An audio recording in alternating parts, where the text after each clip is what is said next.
நள்ளிரவு நேரத்தில் தனியாக ரயில் வண்டியில் வந்து இறங்குகிறாள் ஓர் இளம்பெண்.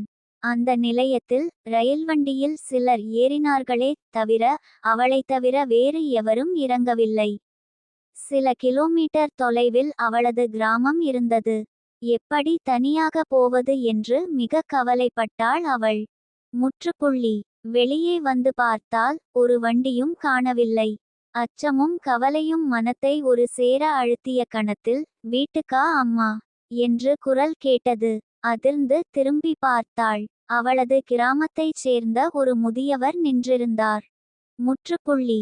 நம்ம ஊரிலிருந்து ரயிலேற வந்த 2 பேர கூட்டிக்கிட்டு வந்தம்மா வாங்கம்மா என் மாட்டு வண்டியிலேயே போயிடலாம் என்று அழைத்தார் அவர்.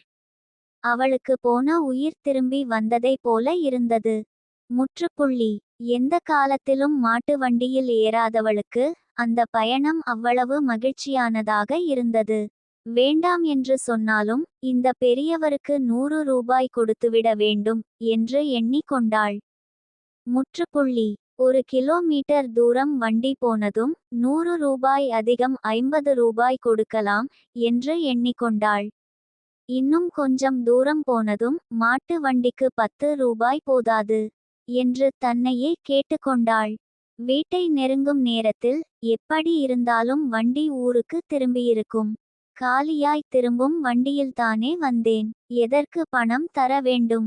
நன்றி சொல்லி விடலாம் என்று எண்ணிக்கொண்டாள். முற்றுப்புள்ளி.